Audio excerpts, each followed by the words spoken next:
center in its periodic plans and policies. We thank all the leaders from the fraternity for their very spirited call to create that synergy. Thank you indeed. Ladies and gentlemen, we are also honored by the presence of the leaders of the fraternity from the region and beyond. It's my pleasure now to invite them as they take their turns to share their greetings to this forum. First and foremost, my pleasure of inviting the lead of delegation from the Confederation of Indian Industries, CII, Mr. Supratim Datta.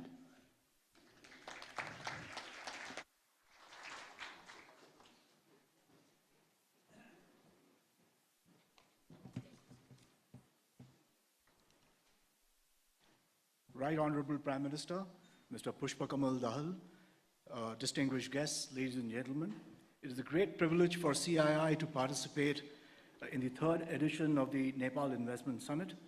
We are honored to share the platform with Right Honorable Prime Minister and Minister of Finance, Barsaman Punji.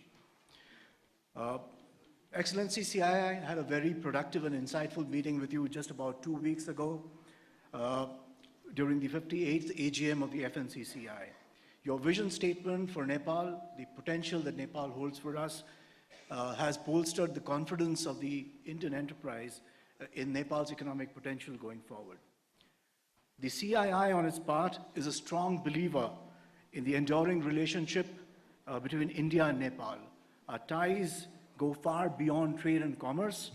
It encompasses development partnerships, robust economic engagement, and also, most importantly, a vibrant people-to-people connect.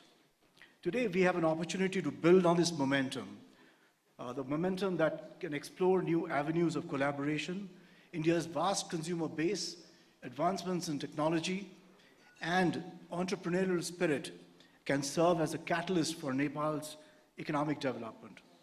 While Nepal's strategic location and natural resources offer immense potential for Indian enterprises to participate in this growth story. From CII, we see many opportunities to work together. To my mind, there are 5 core pillars of engagement which may be captured aptly through an acronym, which I call TRADE, T-R-A-D-E, T for tourism, R for roads and railways and infrastructure in general, A for agriculture, D for digital, and E for energy. Let me spend just a brief few minutes on each of these aspects. Tourism. Nepal's rich natural, cultural, and religious heritages offer tremendous potential for tourism and hospitality in this country. The extensive tourism value chains, which comprises hotels, travel agents, airlines, tour operators, and guides, result in a very powerful economic multiplier, ranking it amongst the highest amongst industry on this count. It is also pertinent to note that comparable economies like Sri Lanka, Cambodia, and many others get about 15 to 20% of GDP coming from this sector. And that really holds the promise for the tourism sector in Nepal. Indian enterprises, on our part, would be very keen to invest in the development of the hospitality infrastructure in Nepal, and also very importantly in building human capacity to be successful in this very important industry as we go forward. Roads, railways, and infrastructure. World-class infrastructure, as all of us know, is key for development.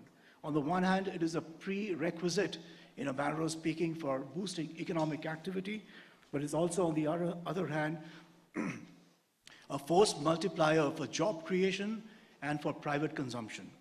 Indian industry believes it can partner Nepal in its infrastructure mission. We would be keen to explore projects encompassing road connectivity, airports, railway networks, intercity highways, and expressways. A for agriculture.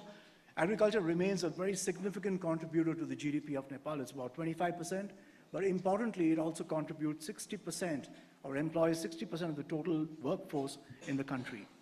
There is significant potential to manufacture and process high-value agricultural goods from Nepal, given its rich flora and fauna and biodiversity in the country. We can go up the value chain through products like medicinal and aromatic plants, pet food, horticulture, honey, tea, coffee, etc., which have all been already identified by the government of Nepal. I think where there is a potential to work together is on investments in seed technology, in agri-tech, in building fertilizer capacity within the country, so that this contributes to enhancing the productivity of the agriculture sector within Nepal. Investments in climate-smart agriculture, in agroforestry, leveraging the power of technology is going to be critical to build resilience in agri-value chains and creating sustainable livelihoods in Nepal. This is very critical, especially given what's happening these days on climate change and the extreme weather events that are now a reality of life. But I think the key point I will make on agriculture is that the economic multiplier of agriculture can be amplified many-fold if we can integrate seamlessly agriculture with forward linkages with value chains in food processing and FMCG categories. And that's what we are actually doing already in the company that I represent, and I talk about that in a minute. I think this can in turn lead to the virtuous cycle of employment generation, of conserving foreign exchange, and in fact, actually import substitution, and also spurring higher levels of private consumption in the country. D for digital, IT exports, somebody already has spoken about it, has already crossed the 500 million mark in 2022 and is actually doing very well already. But I think the potential here is to quadruple that number in the near to medium term to $4 billion. The rapid evolution of digital technologies, which is things like Industry 4.0, AI, ML, cloud technologies, etc., actually present a tremendous opportunity for Nepal's IT sector. The rapid development of the IT sector in Nepal, along with a vibrant startup ecosystem, can actually engender a virtuous cycle again of employment creation, of foreign exchange earnings, and provide a fillip to private consumption in the country and reaping the demographic dividend that Nepal has got. We must work together to leverage India's expertise in the IT sector and also its great success in recent times in digital public infrastructure to usher in rapid digitalization of the Nepali economy. E for energy, my previous speakers have already spoken about it, so I won't take much time. But I think the long-term power trade agreement that has been signed between India and Nepal recently has paved the way for Indian enterprises to participate in this sector through investments in Nepal's hydropower development, setting up transmission lines, and energy storage. This will go a long way in developing Nepal and positioning it as a clean energy hub in South Asia. Finally, I would also like to take this opportunity to share our own experience of ITC, the company I represent, through our presence in the country through a subsidiary called Surya Nepal Limited. A lot of you people may be knowing about it. ITC has been in Nepal for over nearly 4 decades now through our subsidiary. And from a humble beginning in 1986, Surya Nepal has transformed itself into a truly Nepalese company offering consumers world-class products and services under the proud Made in Nepal tag. It is the largest contributor to the exchequer and stands as a beacon of success for potential foreign investors, and we'll be very happy to share our own experience with potential foreign investors. In recent years, the company has forayed into new FMCG lines of businesses such as biscuits, confectionery, and agarbatti, and we are now also looking at launching a high-end luxury hotel project in the city of Kathmandu.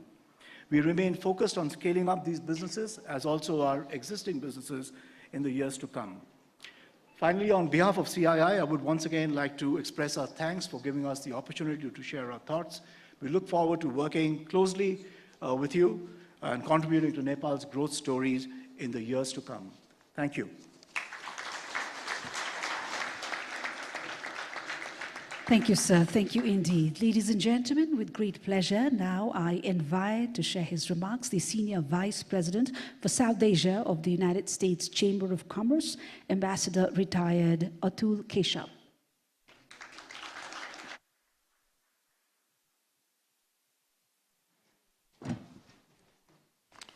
Namaste and good morning, ladies and gentlemen. It's a delight to be here. Honorable Prime Minister, Minister Poon, members of the government, distinguished delegates, what a delight to be in Kathmandu. You know, we Americans are not neighbors, but His Excellency Ambassador Thompson, my dear friend, will tell you that Americans love Nepal. They love Nepal because it is the sacred land of Lord Buddha, it has the beautiful Himalayas, and the American people have had a deep love for this country for a very, very long time because of the warmth of your people. So it's a great honor to be here. Friends, I bring you the very warm greetings of the United States Chamber of Commerce in Washington, D.C. We are the world's largest private sector business advocacy organization. At our headquarters across from the White House, we were very honored to host Minister Poon last week, and we had a delightful time talking about the prospects for private sector investment in Nepal. Back in October, we hosted your Honorable Foreign Minister for the ceremony that accredited the very newest and 130th American Chamber of Commerce right here in Kathmandu, Nepal. So we've had very warm and friendly engagements with the government of Nepal, and we look forward to having that continue. And I invite all of you to come and visit us at the U.S. Chamber of Commerce in Washington, D.C. Friends, I last came here 10 years ago when I was an American diplomat, and there have been some real tough times in this country in the past 10 years. The earthquake, the pandemic, so much suffering.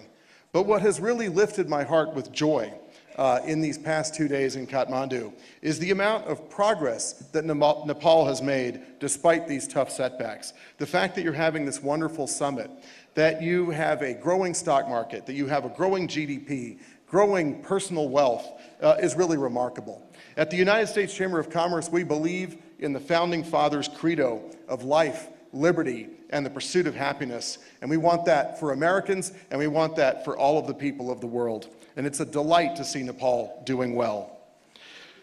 In fact, particularly important is the reduction in poverty rate by an estimated 25% since 2011. I can tell you Kathmandu in the past 10 years has been transformed, and there's so much wealth and happiness on the streets, and that is exactly right and proper. Hosting this summit is a very strong signal to the world that Nepal is open for business, and we applaud you and your government for taking this initiative.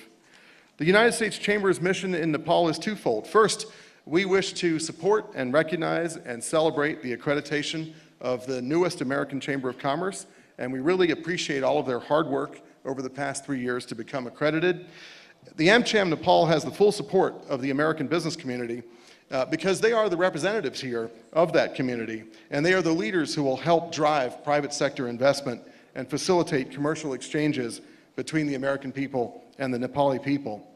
The AmCham here in Nepal can be a reliable, constructive partner in policy engagement with the government on ways to build a prosperous, free, sovereign, and happy Nepal for the benefit of all. Second, we want to understand the current business environment and the investment landscape in Nepal, and understand the government's reform and liberalization agenda and its priorities. And in this regard, I want to say that I had a wonderful meeting with the Honorable Prime Minister and with the Honorable Finance Minister, and we heard very clearly the message of the government of Nepal about streamlining regulation, about ease of doing business, about speed of doing business, and about transforming Nepal through private sector investment. I also would say that we are taking this information back to the United States so that we can talk to our many thousands of member companies about the prospects in Nepal. Your presentation that we saw earlier was very compelling about the comparative advantages in Nepal, and I think that kind of messaging to the world is extremely important, so I'm very glad to be here. I would also want to thank our senior executives who traveled in with me, who came in from New Delhi. We have a lot of senior American executives in the region who make investment decisions. They're in Delhi, they're in Gurgaon, they're in Mumbai, of course, and in Bengaluru, and they're so close by. And these are people who are senior in American companies. They are empowered to make investment decisions. It is clear that Nepal has amazing opportunity in ICT, energy, tourism, agriculture, infrastructure, and financial services.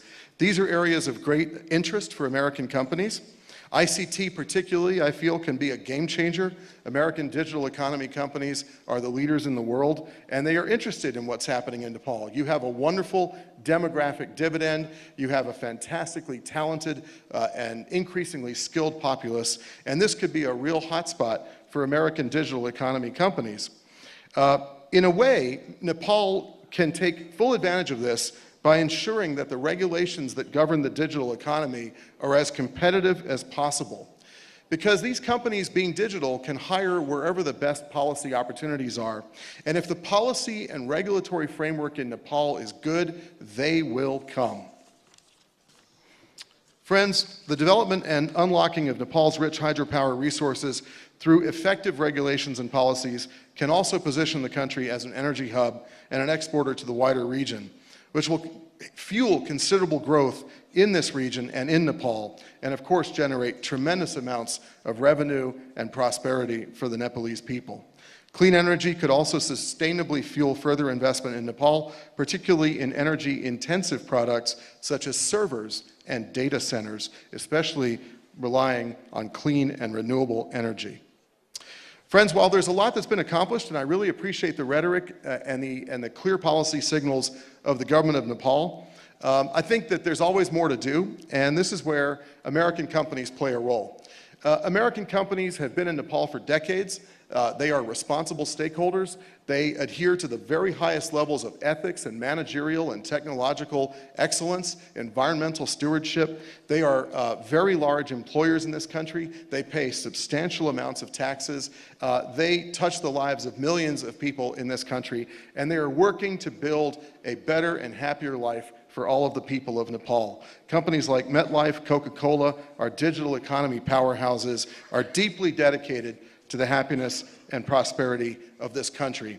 And indeed, we believe in the role of the private sector in generating prosperity and wealth and happiness and not generating debt and obligation, which is only a way to go backward.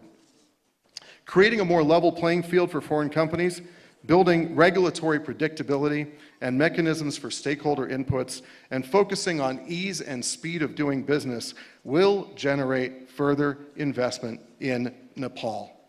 In the words of an old American film, if you build it, they will come.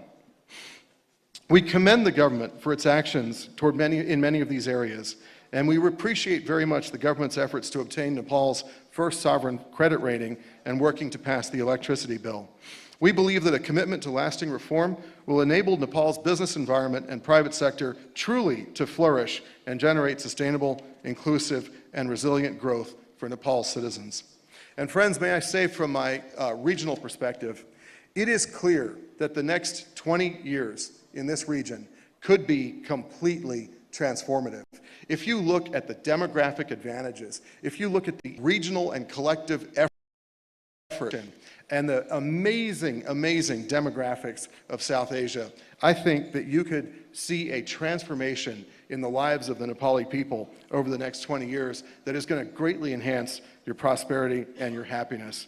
But friends, effective and coherent government policy will be essential, and it will catalyze Nepal's efforts to graduate from least developed country status very soon and enter middle income. Friends, the United States Chamber of Commerce stands with you. We look forward to hearing good news from Nepal. We'll take the good news we've heard today back to Washington. We invite you all to continue the engagement. Thank you all very much for the opportunity to speak to you. Thank you. Good day. Thank you, sir. Thank you indeed. Ladies and gentlemen, please join me now in inviting to the podium President of the SAARC Chamber of Commerce and Industries, Mohammad Jassim Uddin.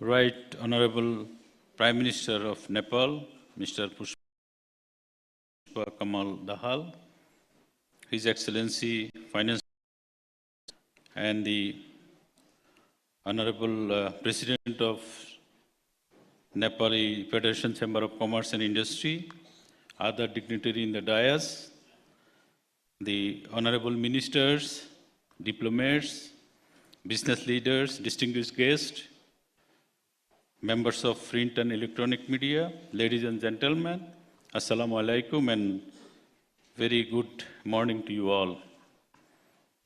On this momentous occasion, I am honored to join the inaugural ceremony of the 3rd Nepal Investment Summit 2024, held in capital of Nepal, a beautiful city of home of the world highest mountain peak.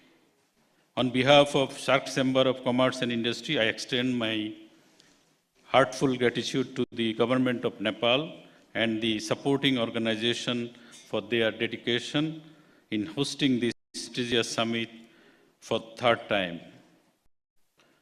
The presence of such distinguished gathering today is a powerful sign of Nepal growing importance and the business expansion of the global and regional scale. So I congratulate Nepal for this landmark arrangement.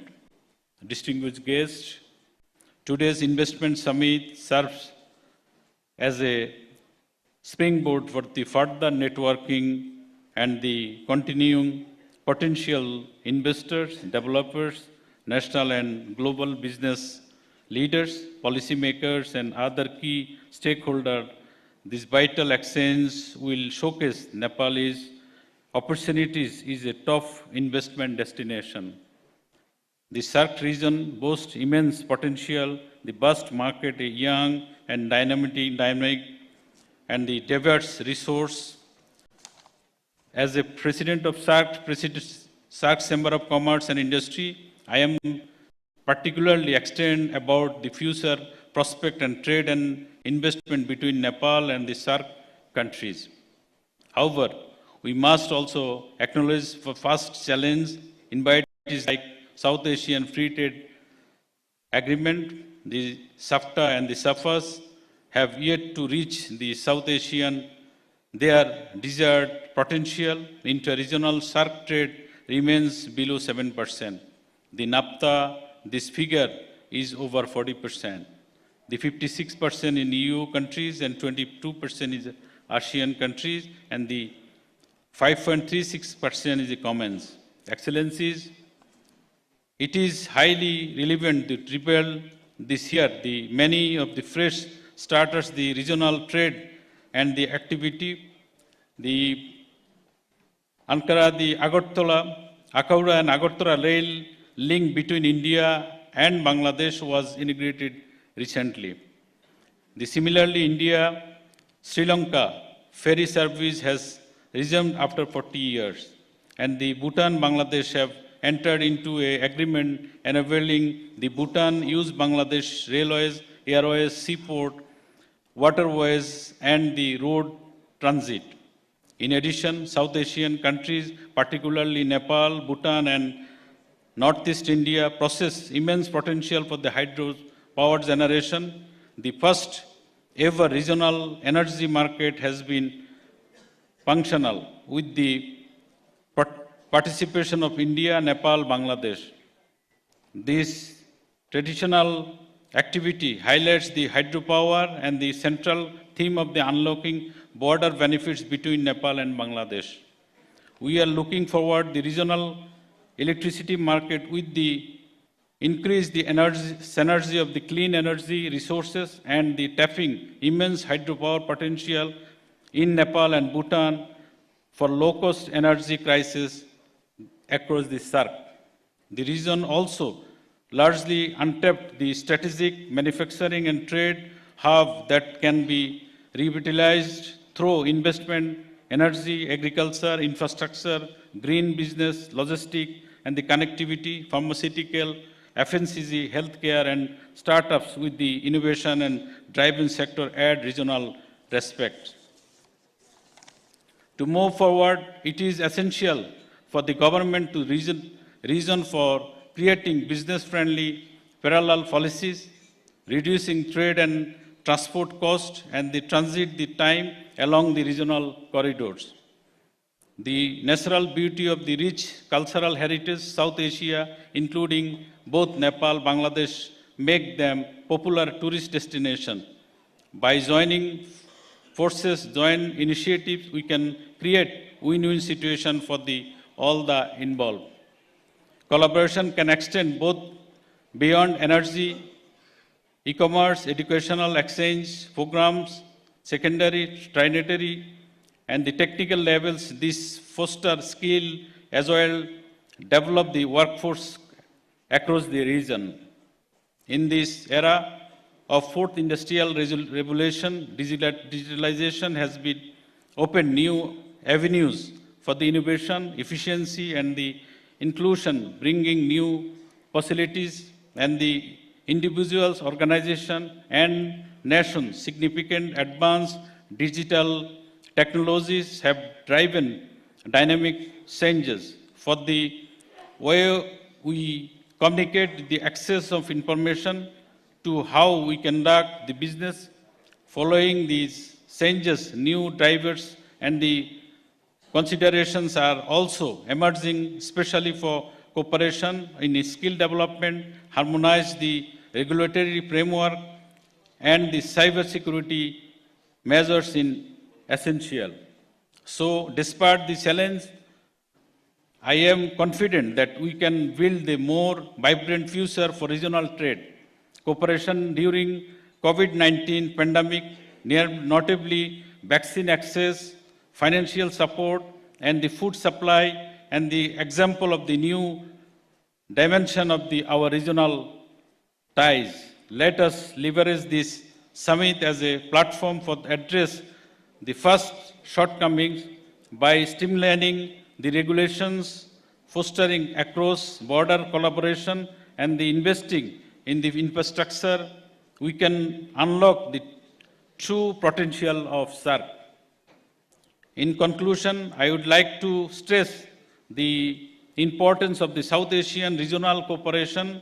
In the new context, I hope we can work together to identify new opportunities, foster innovation, define our approach to lead the global trade. Let us harness the potential of Nepal to build a brighter, more prosperous future for South Asia. Thank you for your attention, and I look forward the valuable discussion, insights that will enhance of the investment summit.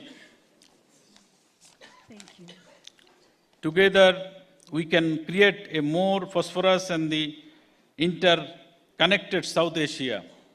I wish a great success of the third Nepal Investment Summit 2024. Thank you all. Thank you. Thank you so much, Mr. Mohammad Jasimuddin, the President, SARC Chamber of Commerce and Industries, and to all the esteemed speakers who have represented their voices at this forum. Thank you for the essence of solidarity and optimism that you bring along, and special thanks for your valuable remarks and the love, affection, and cordiality you usher into this forum. So that, ladies and gentlemen, we will now be hearing from our steadfast and long-standing allies who have contributed immensely in shaping Nepal's economic landscape. First and foremost, it's my pleasure to invite to share his remarks the Acting Vice President of the Asian Infrastructure Investment Bank, AIIB, Mr. Rajat Mishra.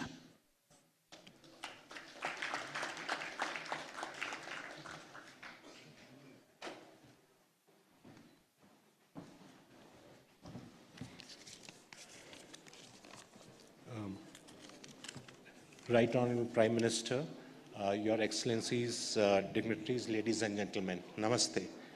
It's an honor to represent AIB and speak at this important event. And I will just try to focus briefly on how AIB can assist Nepal in its development journey.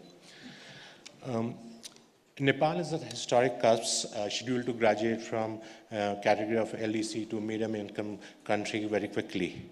And with robust macroeconomic stability and strong external sector, Nepal can capitalize on its strengths to further its development. Firstly, Nepal possesses a very strong democratic dividend with a young population. Secondly, Nepal is blessed with abundant natural resources, including hydropower, which has already been touched by a lot of speakers. Third, Nepal has a fertile land and rich biodiversity, which can support the growth of agro-industries. And last but not least, Nepal's breathtaking landscapes, rich cultural heritage, and the majestic Himalayas make it a prime tourist destination. However, to fully harness these potentials, infrastructure development and connectivity is crucial, and which is where AIB can play a significant role. As the newest multilateral development institution with a focus on infrastructure, including social infrastructure, AIB has both sovereign and non-sovereign financing windows. We have, just to give a brief background, we have 4 thematic priorities, including green infrastructure, connectivity and regional cooperation, technology-enabled infrastructure, and private capital mobilization. And all of them resonate with Nepal's development needs. On the green infrastructure, for example, we see significant potential in export of hydropower to countries like Bangladesh and India, which have significant energy needs and rely on fossil fuels currently. So it'll help significantly in greening of the energy sector in the region. We can help in development of renewable projects, hydro projects, transmission lines, cross-border connectivity, and so on, and where private sector participation is also very critical. Connectivity is another priority for AIB, and we have set ourselves a target of cross-border connectivity to represent 25 to 30% of all financing approvals by 2030. Nepal's landlocked and mountainous regions, it raises the cost of production and trade, but AIB can help in development of roads, power transmission, airports, water infrastructure, and digital infrastructure to help transform Nepal to a land-linked country. Finally, Nepal has the potential to become an important base for agro-industries, as the previous speaker from IDC also pointed out, producing high-value items such as tea. AIB has experience in financing connectivity to tea gardens through a rural road connectivity program in India, and we understand the importance of skilled manpower and connectivity of such industries. And we recognize the importance of investing in Nepal's demographic dividend. To ensure that the youth stay in country and contribute to its development, investment in education and health is essential. AIB can invest in social infrastructure, including both public and private education and healthcare facilities. In conclusion, AIB stands ready to support Nepal in its development journey. Through our focus on green infrastructure, connectivity and technology, and private capital mobilization, AIB can contribute to Nepal's sustainable development. Together, we can build a prosperous and resilient Nepal for future. Thank you very much. Thank you, sir. Thank you indeed. Ladies and gentlemen, please join me now in inviting to the podium the Vice President for Central West and South Asia, Asian Development Bank, ADB, Mr. Yin Ming Yang.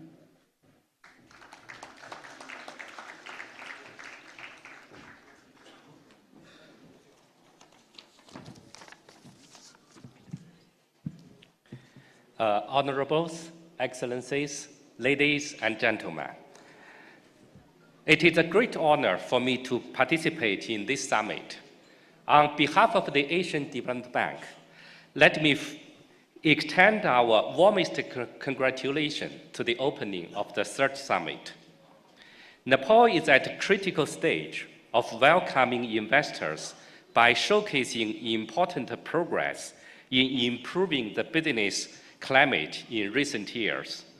The country is well placed to harness the benefit of the richer natural resources and the friendly external relations in critical areas such as water resources, green energy, agriculture and tourism, trade and investment.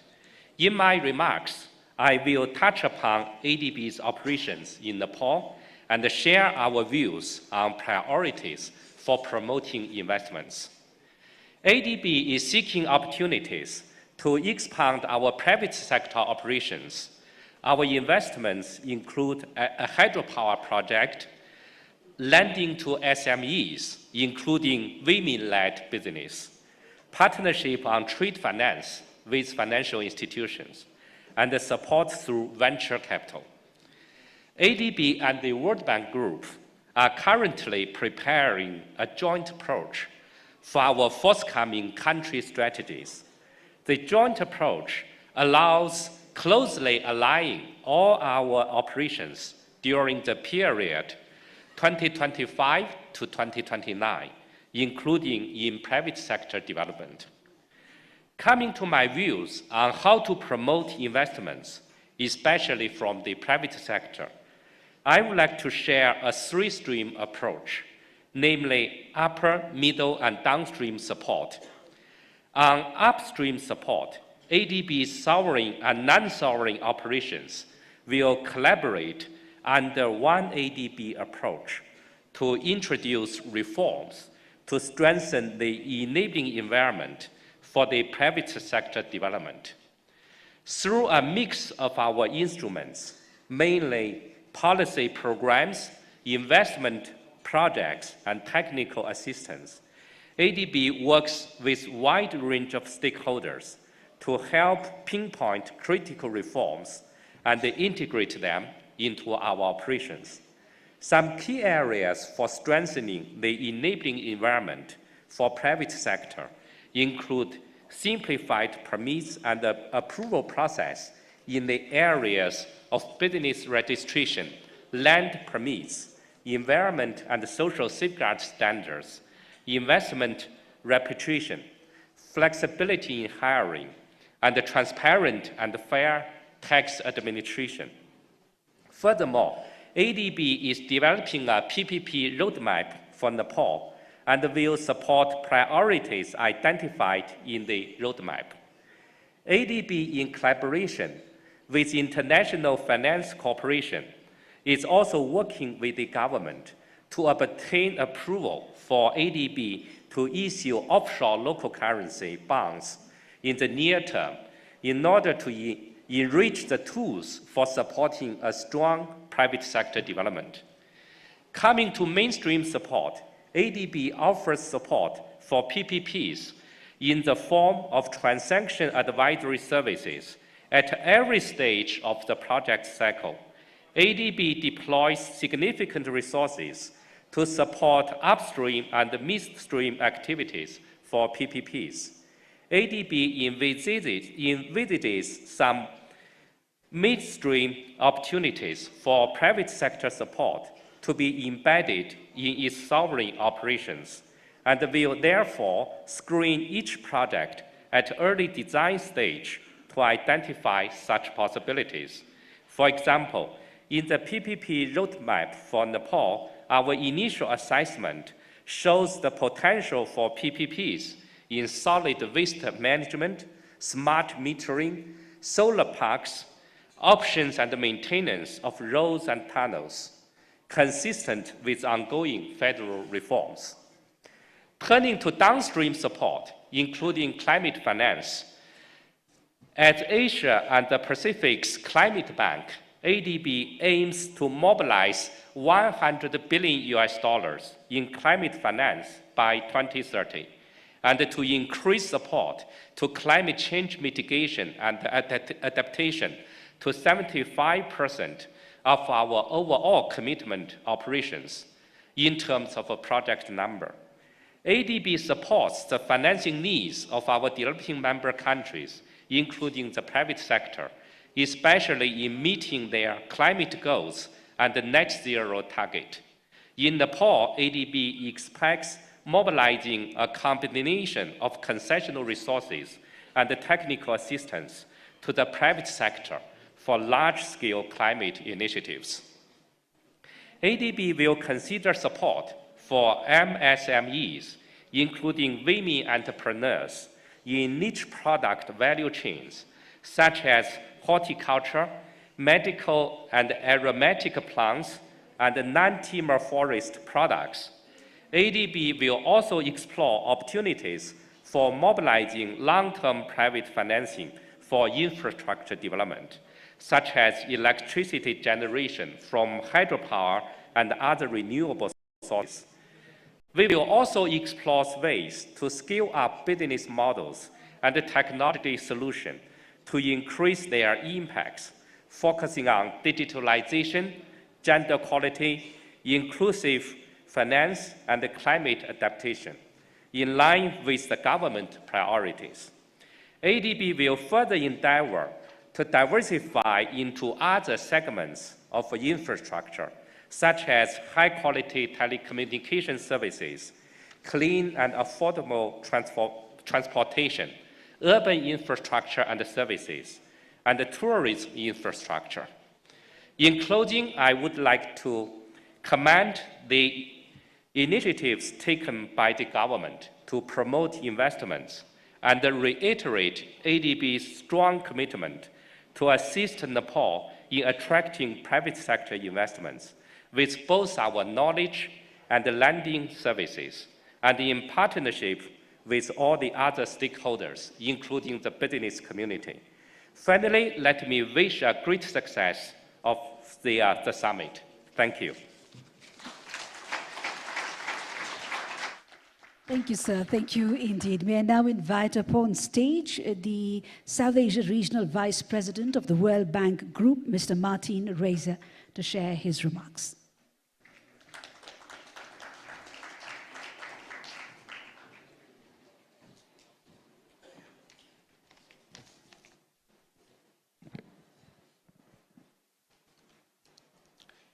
Right Honourable Prime Minister, Honourable Finance Minister, respected former Prime Minister, Excellencies, heads of delegations, ladies and gentlemen, partners and friends. Namaste and a good morning, or by now almost good afternoon to all of you.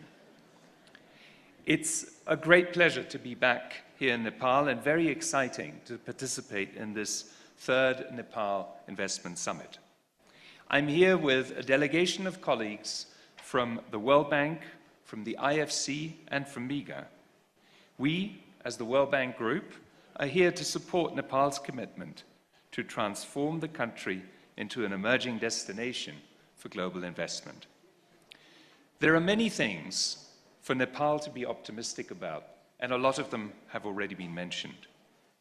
Nepal's economic model has delivered growth and reduced poverty with an average rate of 4.3% in the last decade, elevating the country to lower middle-income status in July 2020. Nepal offers many opportunities for greener, more resilient and inclusive development. Lucrative growth drivers include the hydropower, tourism, agribusiness and IT sectors, which offer comparative advantages and export potential and can spur job creation. The government has taken many proactive steps to facilitate both domestic and foreign investment across sectors. The World Bank Group also acknowledges the recent government decision to amend 9 laws through an ordinance. At the same time, Nepal needs higher levels of resources and investment to achieve its development goals, much more than what the public sector alone can provide. According to Nepal's National Planning Commission, Nepal will need to mobilize $2.75 billion per year in private investment if it is to achieve the Sustainable Development Goals by 2030. To improve the climate to attract these investments and crowd in private sector, both domestic and international, several priorities stand out. First, Nepal will need to continue to improve the legal and regulatory environment. My friend Yang Yingming has outlined a number of areas in this regard, so let me not dwell on this. Second, we recommend the development of a national investment policy that translates broader FDI and domestic investment targets into specific strategies across sectors. One of the previous speakers mentioned the long-standing dialogue we've had, for example, on the development of the electricity bill. This is an example of the kind of sector-specific legislation based on continuous dialogue that Nepal needs to embrace. Nepal should also strengthen the institutional capacity at the federal and subnational levels to implement credible PPP projects and improve service delivery. So many of the previous speakers have mentioned opportunities in this regard, particularly in the infrastructure sector. And perhaps more fundamentally, Nepal needs to be ready to embrace greater competition and level the playing field for new investors to come in. The World Bank Group has been a credible and steadfast partner in helping Nepal improve its investment climate. Recently, we supported 2 critical policy reforms to facilitate greater foreign direct investment into the country, including the reduction in the minimum FDI threshold to 20 million rupees and the setting up of the automatic approval route to allow FDI of up to 500 million rupees. We also work closely with Nepal Rashtra Bank to strengthen its anti-money laundering legislation. Recent data suggests a positive uptick in FDI inflows, indeed an 80% increase in the first 4 months of this year, in the first 7 months of FY24 compared to the same period in FY23. We are helping Nepal conduct investment assessments into the investment climate, including through the World Bank's flagship Be Ready report, which will be released in September this year and will assess the overall investment climate. We're also carrying out similar assessments at the provincial level to help identify opportunities and constraints at the subnational level. The World Bank Group is here as investors.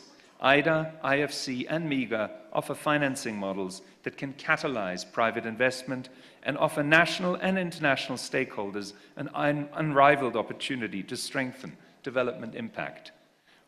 We have invested, we're ready to invest, and we're ready to do more.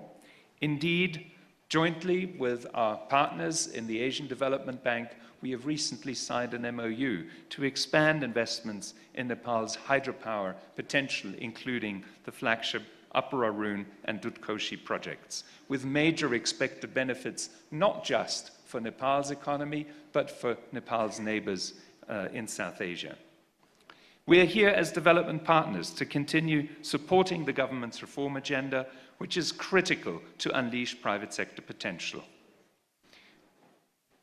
Again, my predecessor already mentioned that we are working on a joint partnership framework with the ADB and the World Bank Group to guide this legal, regulatory, and institutional support. In closing, let me repeat that we stand committed to continue supporting Nepal in its vision of creating an investment-friendly environment. With this, let me wish the 3rd Nepal Investment Summit the best of success. Thank you very much. Thank you, sir. Thank you, sir. Thank you indeed. Thank you so much for your very insightful and valuable inputs. Ladies and gentlemen, as we look forward towards upscaling our already existing and strong ties with our development partners, we cannot help not extend a note of gratitude to them for their very strong support and for their camaraderie, as well as the cordiality they have extended to Nepal over the many decades that we've worked together. So that, ladies and gentlemen, we also cannot help share how overwhelmed we are to have received best wishes and greetings from all our friends, partners, collaborators, who not. And we take a moment now just to present before you a few prominent such greetings and messages received from our very valued friends and partners in front of you now.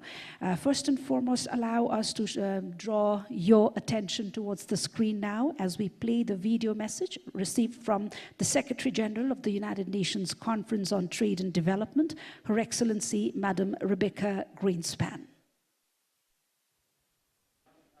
Your Excellencies, the Right Honorable Prime Minister Pushpa Kamal Dahal, Ministers, Honorable Deputy Prime Minister and Minister for Foreign Affairs Narayan Kaji Shrestha, Honorable Finance Minister Barshaman Pun, distinguished delegates, investors, business leaders, ladies and gentlemen, dear friends. As Secretary General of the UN Trade and Development Conference, it is with great honor and a sense of shared purpose that I address you today at the 3rd Nepal Investment Summit. Nepal, a land of breathtaking natural beauty, rich in resources, culture, and a dynamic workforce, is already on a positive growth, heading to graduate from the least developed countries category in 2026. Its young and dynamic population, a strategic location at the crossroads of Asia, and a growing appetite for progress, is poised to become a regional beacon of inclusive growth and innovation. This summit marks a critical opportunity to showcase Nepal's immense potential to global investment and provide a multi-stakeholder platform to exchange and interact. Both from hydropower and renewable energy to sustainable agriculture, tourism, and the technology sector, Nepal offers diverse and lucrative investment avenues that promise meaningful contributions to the nation's development trajectory. We, at the UN Trade and Development Conference, have long recognized Nepal's great investment potential as showcased in the investment guide and the investment policy review we undertook specially for the country. According to our study, Nepal has made significant strides in recent years, demonstrating a strong will to create a conducive business environment. The government's effort to streamline regulations, enhance infrastructure and institutional capacity, and promote transparency are encouraging signs for potential investors, together with the very ambitious policy agenda that has been proposed. Policies like the new Foreign Investment and Technology Transfer Act, Industrial Enterprise Act, Public-Private Partnership Act, IP Policy and Labor Law are important reforms in Nepal, along with several other investment-related policies in the pipeline to improve its business environment. As Nepal continues on this path, ensuring a level playing field for both domestic and international investors will be essential to attracting the scale of investment needed to reach its full potential. We must also prioritize investments that empower women, youth, bridge social divides, and that address Nepal's unique vulnerability to climate change. Investing in green technologies, resilient infrastructure, and climate-smart agriculture is not merely a profitable choice, but an urgent necessity for Nepal's long-term prosperity and security. We at UNCTAD stand as a steadfast partner to Nepal on this journey. Our reports, conferences, and technical programs are available to support the government in creating policy frameworks that promote sustainable investment, build capacity, and foster technological innovation. Distinguished guests, the opportunities before Nepal are vast. By working together, government, the private sector, investors, civil society, and international partners, we can unlock Nepal's potential and build a future where economic growth, social progress, and environmental sustainability go hand in hand. Let this summit be a catalyst for bold action, innovative partnerships, and a resounding commitment to a prosperous and inclusive future for Nepal. I thank you. And we extend our bit of gratitude for these very optimistic and encouraging words from the United Nations Conference for Trade and Development. Thank you, Your Excellency. Ladies and gentlemen, this summit is all about laying a foundation to creating new ties and to bolstering networks, both old and new. And in this regard, today for us is a fresh beginning. And this say finds its relevance in the newer and the changing world realities and the context topics as well. And amidst the heightened developments triggered by technology, AI, and whatnot, our needs are shifting, and therefore the importance of coming together. Nepal cannot wait, trust us. Nepal cannot wait to reap from your expertise, your resources, your knowledge to create that essence of solidarity and prosperity together. Thank you one more time for your very, very valued presence herein. Said that, ladies and gentlemen, we will now be hearing from high representatives from our very, very esteemed and close allies, friends, partners since a long, long time now. Friendships that date back ages old. And they would be introduced by their excellencies, the ambassadors of the Friend Nations who represent them. Ladies and gentlemen, the friendship, support, and collaboration have yielded countless opportunities of growth and progress for Nepal, and they continue to shape the trajectory of Nepal's development journey. Said that, and with immense gratitude, I have the pleasure, first and foremost, of inviting upon podium His Excellency, the Ambassador Dean R. Thompson, the Ambassador of the United States to Nepal.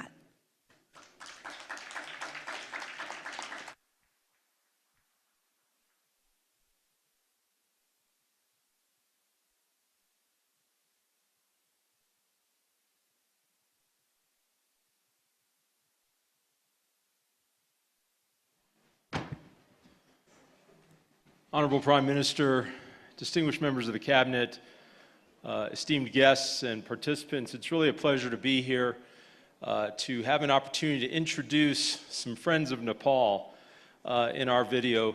But quickly, I just want to say, for 77 years, the United States has been a steadfast partner working closely with Nepal on its development journey, and we're so proud that as we look forward for the next 77 years, we're poised to invest billions of grant-based assistance in developing infrastructure, transportation sectors, health sectors, and many, many other areas of Nepal.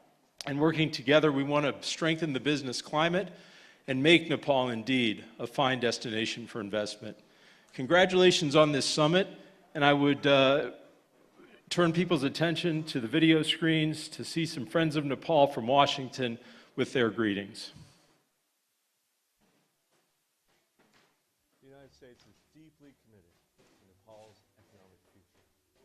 For over 7 decades, the United States has worked with the Nepali people, its government, and the vibrant private sector to attract investment, to strengthen the business climate, and to make sure this economic growth benefits people at all levels of Nepali society. I had the unforgettable experience of visiting Nepal last year, and I saw firsthand the deep cultural heritage, the incredible natural beauty, and of course the inspiring people that make Nepal unique. From tourism to clean energy, agribusiness to IT, Nepal provides a significant emerging opportunity for investment. As Nepal graduates from least developed country status,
tens of thousands of new jobs for Nepalis and facilitate robust cross-border trade in clean energy. By helping Nepal achieve these national priorities, businesses will be encouraged and enabled to sustain and grow their investments. Through these partnerships, the United States also supports the government of Nepal on policy reforms to attract even more business interests, making it easy for local businesses to grow and helping the government deliver on its promise of an inclusive and prosperous democracy for all Nepalis. The U.S. government is looking forward to supporting Nepal as it realizes its incredible potential as a global destination for business.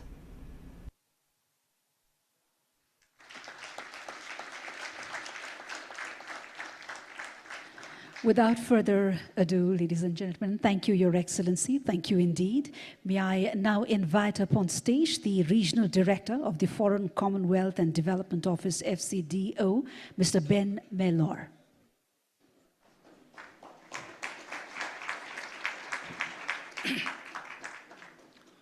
Right Honourable Prime Minister, distinguished guests, namaste. Last year, the UK and Nepal marked 100 years of friendship, uniquely certified by treaty. Our sights are now firmly fixed on the next 100 years, which can and must be an investment-driven epoch for our old friend. I am delighted to be back in Nepal. Less than 2 months ago, I had the privilege of congratulating the new government on its second day in office. And here we are already celebrating a major milestone, this third Nepal Investment Summit. Today's event follows a successful investment conference held in the City of London last year, where Nepal garnered significant interest as an investment destination. And momentum is building. Over recent weeks, the Nepal government has enacted by legislation or by ordinance important economic reforms, which we've heard about this morning, which will make it easier for many gathered here to invest in Nepal. I commend these efforts and encourage rapid implementation to ensure Nepal secures the investment it needs.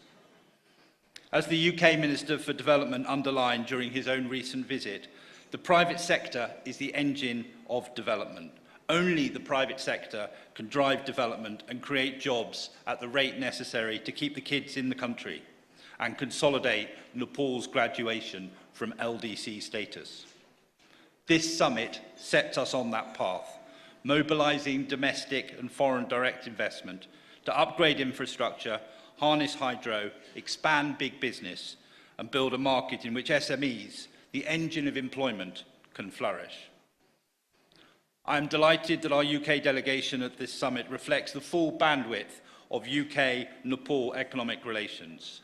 Our delegation is reinforced by His Majesty's Trade Commissioner for South Asia and by senior representatives of the UK Development Finance Institution, BII. They are joined by a range of experts, some of whom already invest here, and some of whom are indeed proud UK Nepalis. I'm pleased to finish my remarks by introducing a short video from two British ministers, Minister Trevelyan and Minister Mitchell, both card-carrying members of the Nepal Fan Club, and equally passionate about improving your investment climate. Like them, I wish everyone a successful investment summit. Thank you very much. Namaste. It is a real privilege for my colleague, Minister Andrew Mitchell, and myself to speak to you today as you gather at the Nepal Investment Summit. We are so sorry that we cannot be with you there in person. Our bilateral relationship, dating back to 1816, is a testament to the close and warm relationship between us and ties between our people which have strengthened over time. I cherish the very warm welcome that I received in Nepal last year during the celebrations of 100 years since the signing of the Treaty of Friendship between our two countries. Now, my own recent visit to Nepal left me in awe of your country's enormous potential. Multiple sectors, whether that's tourism, hydropower, digital or agriculture. And we have no doubt that investors will find these investment opportunities attractive. The strong growth potential, combined with a chance to build lasting networks, can help businesses achieve their aims while helping your economy grow. Regional energy trade will get a significant boost if businesses can harness the untapped potential of the vast hydro resources. That will not only deliver practical benefits, but also combat climate change at the same time.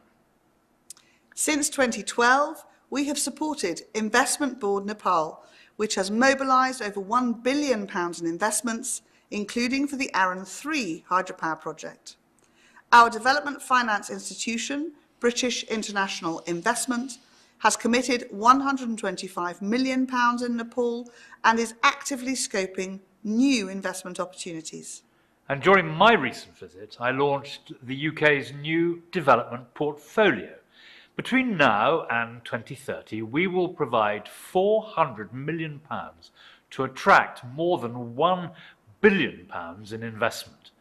We support your determination to create a conducive environment for investors and stand ready to work together on the necessary reforms for making Nepal an attractive destination for foreign capital.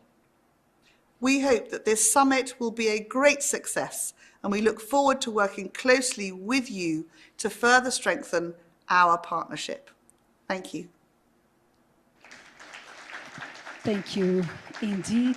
Thank you indeed to the high dignitaries and to Mr. Mellor. Thank you so much. Ladies and gentlemen, please join me as I invite up on stage His Excellency Ambassador of India to Nepal, Mr. Naveen Srivastava.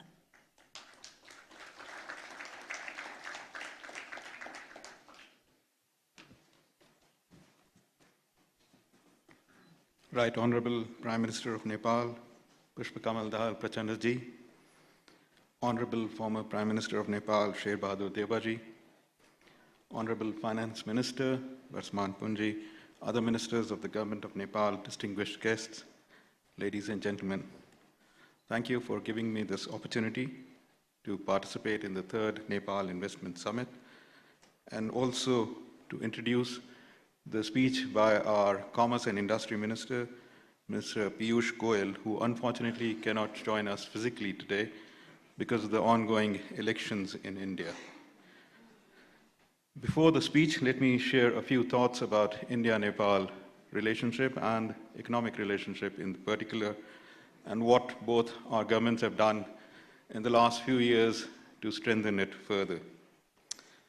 As is well known and have been spoken by earlier speakers, India and Nepal share civilizational ties, cultural, traditional links, since times immemorial form a unique bedrock as we develop our multifaceted relationship in the modern times. Under the leadership of Prime Minister Modi and our neighborhood first policy, it has been our endeavor to work with the government of Nepal to create an enabling environment for benefit of both peoples. It is indeed a matter of great satisfaction that India today is the biggest cumulative FDI investor in Nepal, with more than 33% of Nepal's FDI stock currently, which amounts to about 89 billion Nepali rupees. This investment trend continues its positive trajectory, and in recent times we've seen new investments coming in sectors such as construction, automobiles, or FMCG. This is apart from the huge investment that India and Indian companies are making in the hydropower sector. As we look to the future, the Government of India will continue to encourage Indian industry to invest further in Nepal. The large presence of the Indian delegation today is a reflection of that commitment. We would also be launching a new investment guide for investment by Indian companies in Nepal in collaboration with the Nepal-India Chambers of Commerce and Industry. As governments, it has been our endeavor to not only encourage and facilitate business investments, but also to create infrastructure facilities and ease regulations which will organically foster greater economic linkages. Towards this end, the Government of India is working towards several initiatives by providing grants for building integrated checkposts, 3 of which have been made functional, 2 more are being built. We've launched cross-border digital payments to facilitate an ever greater number of Indian tourists coming to Nepal. Indian tourists already constitute the largest number of foreign visitors to Nepal. And as speakers earlier said, in the last few years, hydropower exports from Nepal to India have added a new dimension to our ties. Last year alone, Nepal exported about 650 megawatts of power to India, earning a considerable revenue, which constituted about 10% of Nepal's total export to India, or 7% of Nepal's global exports. To further foster this, our 2 governments have also concluded a long-term agreement on power trade, which was finalized during Right Honorable Prime Minister's visit to India last year. At present, we are also discussing a trilateral power trade between India, Nepal, and Bangladesh. The vast demand for clean energy in South Asia, with a combined population of close to 2 billion people, provides an opportunity for Nepal to further boost its hydropower potential, and in the process to ensure economic development. In this regard, the choices that we make now can be the vehicle to convert the vision of Nepal to become, to foster inclusive economic growth. And I'm glad that the long-term power agreement was taken at the initiative of Right Honorable Prime Minister Pushpakamal Dahal Prachandaji and Prime Minister Modi. Today, post-COVID-19, there is also a focus on building trusted and resilient supply chains. In this context, the regional economic integration in South Asia through such supply chains can form a new avenue of growth between India, Nepal, and the rest of the South Asia. I hope today's this investment summit would provide an opportunity to discuss and other aspects for how to further boost regional economic integration in South Asia.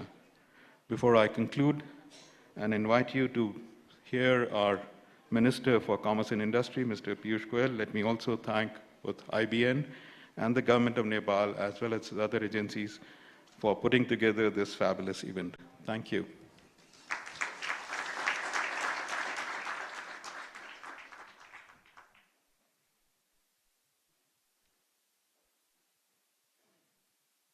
Namaskar, esteemed participants of the Nepal Investment Summit 2024.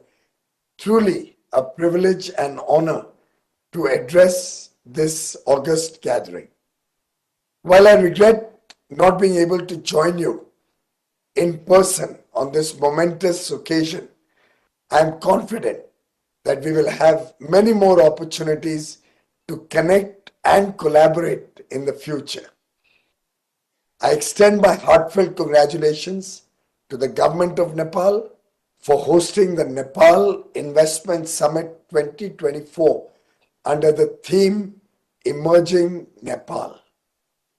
Nepal and India not only share a border, but also a deep-rooted friendship and a vision for a prosperous future. India has always been a trusted partner in Nepal's development journey. Friends, the unique ties between our 2 nations are built on long-standing people-to-people connections that have stood the test of time. Nepal is a key partner in India's neighborhood first policy, and it reflects in our continued collaboration. And we cooperate on projects in hydropower and connectivity. Reiterating the words of our Honorable Prime Minister, Shri Narendra Modi ji, I quote, "We will continue to strive to take India-Nepal ties to Himalayan heights." Investing in Nepal is not just about seeking profitable ventures. It's about contributing to the progress and prosperity of a nation with immense potential. Friends, I am confident that going forward, we will continue to work as friends. We will continue to invest in Nepal. We will continue to expand our trading and business relationship. I urge investors from around the globe, including India, to seize this opportunity and become a part of emerging Nepal. May this business summit be a grand success. Thank you. Jai Hind. Immensely grateful we are to their excellencies for adding this extra value to this forum, for their great reflections and insightful sharings. And to all the high dignitaries, thank you so much for adding all that value through your insightful statements and by being a part of this summit, which, as said earlier, is of paramount importance to all of us. So that, ladies and gentlemen, we move further on now, and yes, allow me to reiterate that the statements coming from the inaugural ceremony is of central importance for us as they set the tone for the rest of the proceedings spread across the 2 days we are under this roof. And they are central again, in fact, pivotal to guiding, creating a base and guiding and giving direction and food to the expert-led deliberations across the 2 days we are here. Said that, now we turn to our honorable leaders who have been close to the policy reins for a long time now, bring along a plethora of experience and a vision that stands strong with the spirit that they bring along to this forum, and whose presence, ladies and gentlemen, itself is a testament of their sensitivity, commitment, and solidarity to the national development and prosperity of Nepal, and a reflection of their gratitude and the great value Nepal accords to your very valuable presence amidst us here in Kathmandu today. Said that, please join me in inviting to share his remarks former Prime Minister and leader of the opposition party, Honorable Mr. Sher Bahadur Deuba.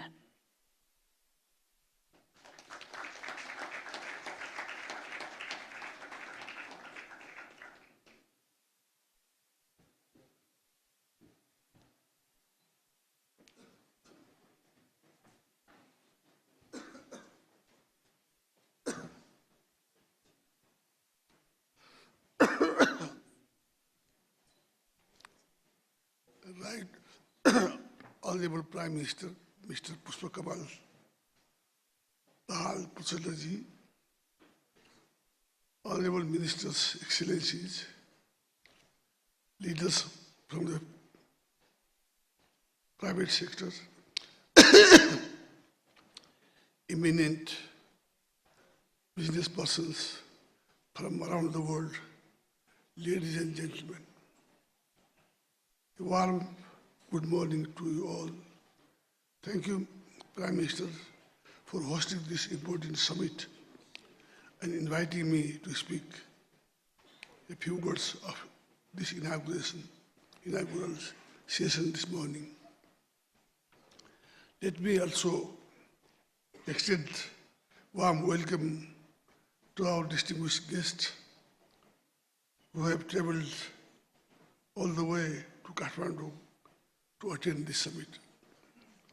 I am confident that the deliberations in the summit and various instruments of cooperation and partnership that will be exchanged during the summit will pave the way to greater flow of investment in Nepal.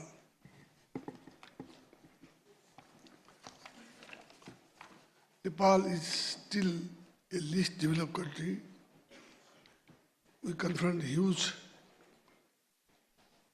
development challenges, while our country has huge potential for development.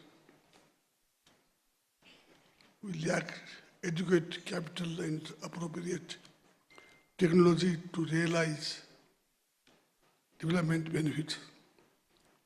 In this context, the convening of this high-level event assumes a particular significance. My party, Nepali Congress, initiated economic reform reform in Nepal back in 1990. Nepali Congress government liberalized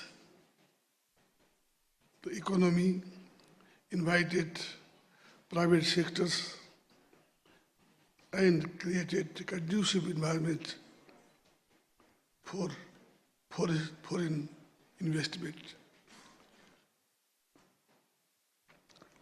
During that short span of period, our government reoriented the policies, revised old laws, brought in new laws, realized the public expenditure and initiated the liberal income tax regime. Nepal's investment regime is now liberal in terms of sector open for foreign investment, tax policies, and repatriation earnings. Amongst all sectors are open to foreign investment. Agriculture, tourism, infrastructure, development, mines, minerals, manufacturing, tourism, hydropower, and ITR, some of the key sectors where domestic and foreign investment will have transformative impact.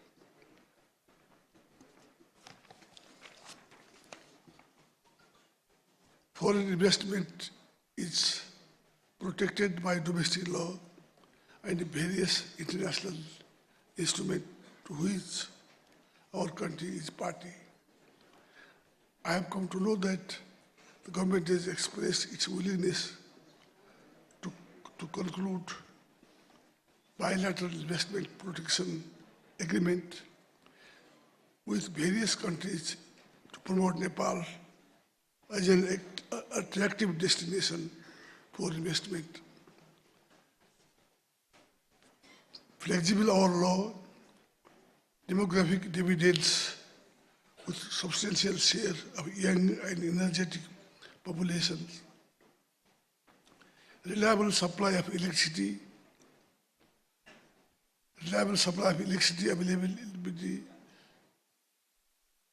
of local availability of local raw materials also contribute to make production low cost compared to other high wages countries in the region.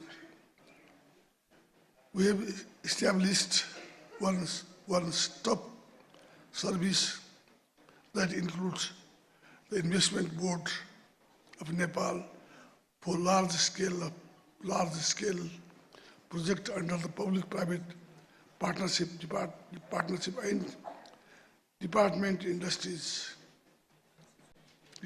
of Industries for other small and medium-sized investment projects.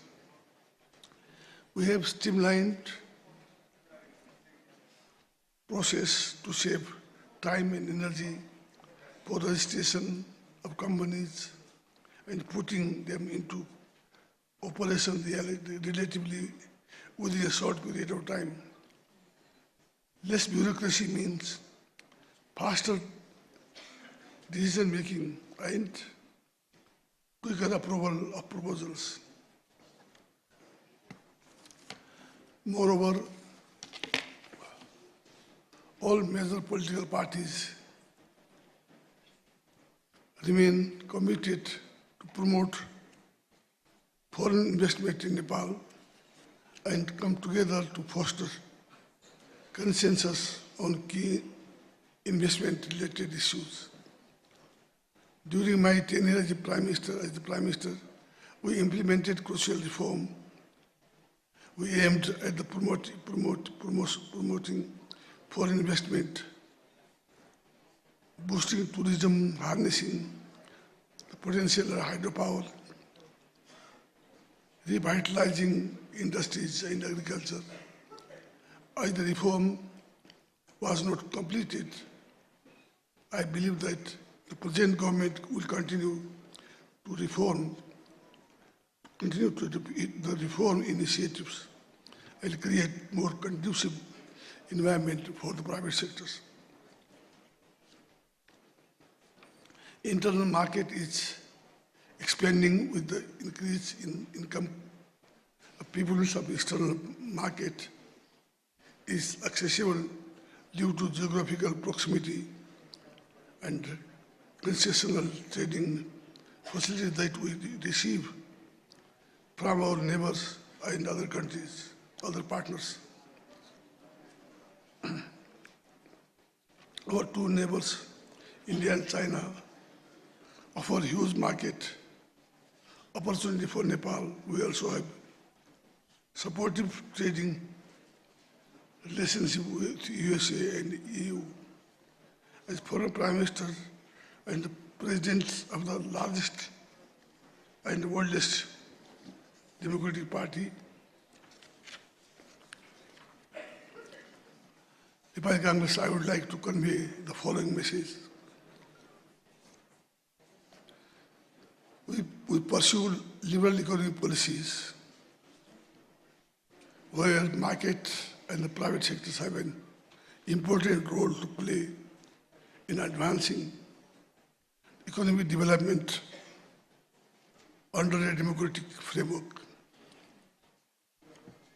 The government plays a facilitating role and creates an environment that is conducive for the investment and business without losing its responsibility to ensure social justice and inclusive representation of all segments of Nepalese society.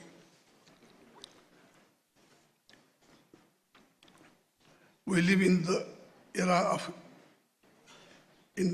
intense competition of investment. This means we need to be more attractive and competitive in providing intensive and protecting investment. Money goes where it treated well. Well, it is treated well.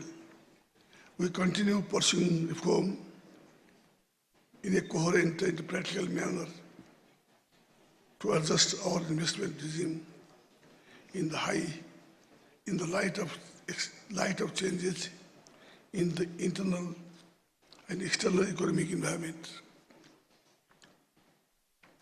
We do not pursue disciplinary policy vis-a-vis foreign investors. We are treated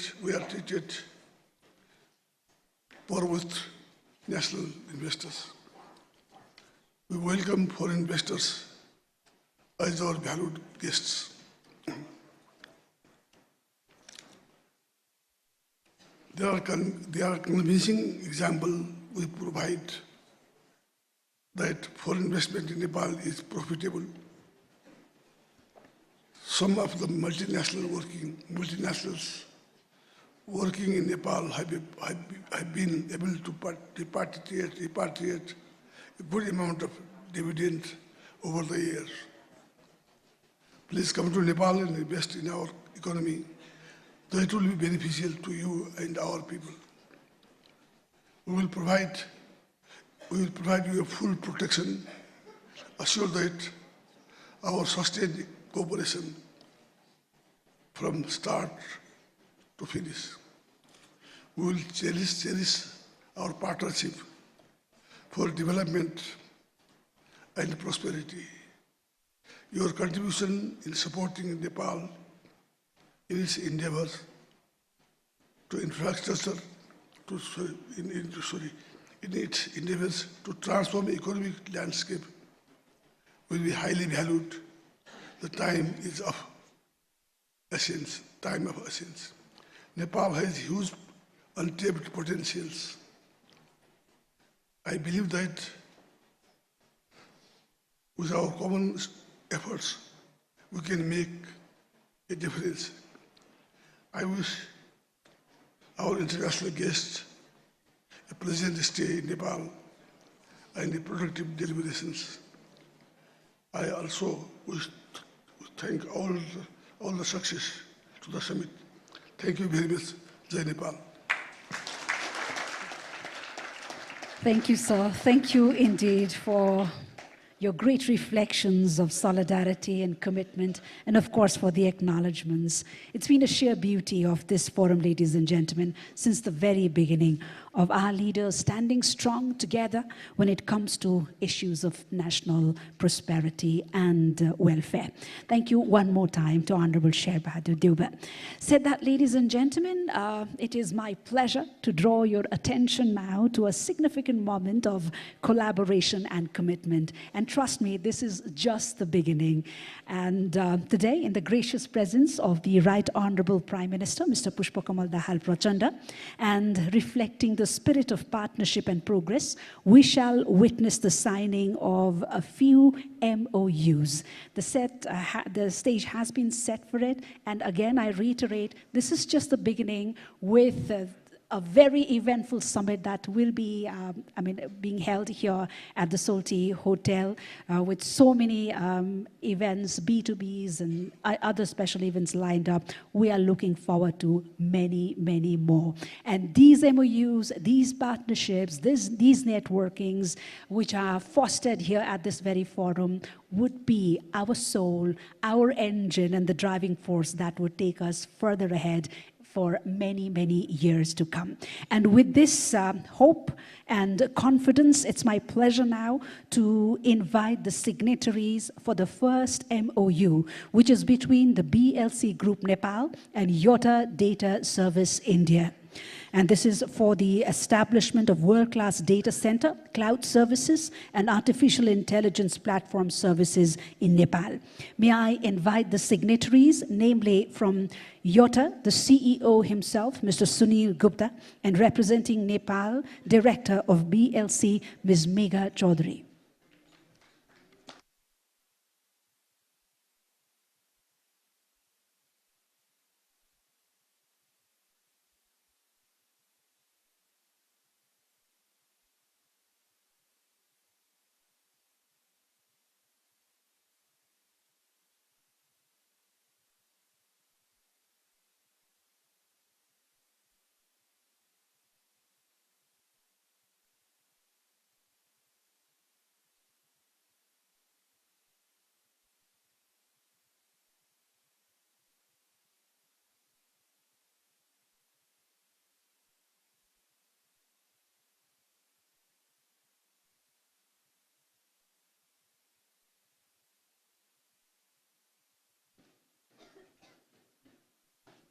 Initials put, may I have the privilege of inviting both these signatories up on stage for a better view and to honor the gracious presence of the Right Honorable Prime Minister, Mr. Pushpakamal Dahal Prachanda.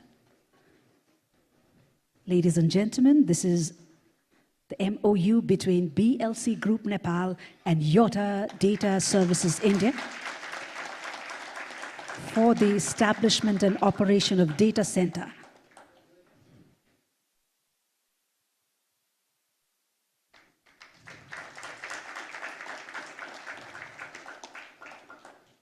Thank you so much. The next MOU, ladies and gentlemen, is between the Federation of Nepali Chamber of Commerce and Industries and the National Chamber of Commerce and Industry of Malaysia for trade and investment promotion. May I have the pleasure of inviting the signatories from Malaysia Chamber of Commerce, the President himself, Tan Sri Dato So Tian Lai, and from FNCCI, President, Mr. Chandra Prasad Dhakal.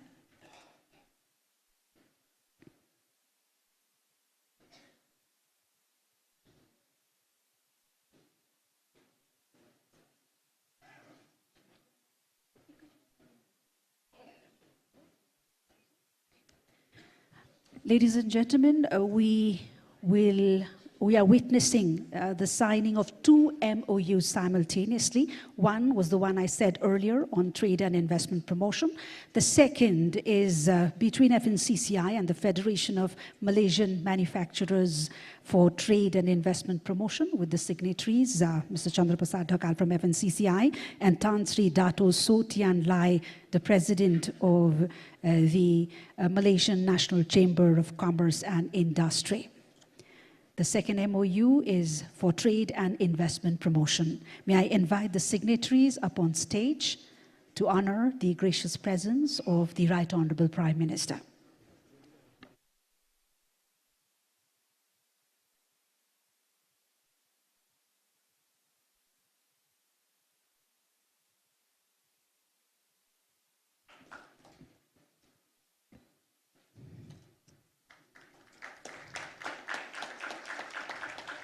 Many, many congratulations to the entities finding this collaboration as we look forward to many, many more to come in the 2 days we are here and then the days we get that network done. So that, ladies and gentlemen, these documents, as I said, symbolize our collective commitments to fostering economic growth, innovation, and sustainable development goals. We now move forward, and it's my distinct honor, ladies and gentlemen, to invite up to the podium a leader whose leadership and commitment has propelled Nepal towards a future filled with promise and opportunity. Please join me in welcoming our chief guest, the Right Honorable Prime Minister, who's also the chairman of the Investment Board of Nepal, to make his special address to this forum.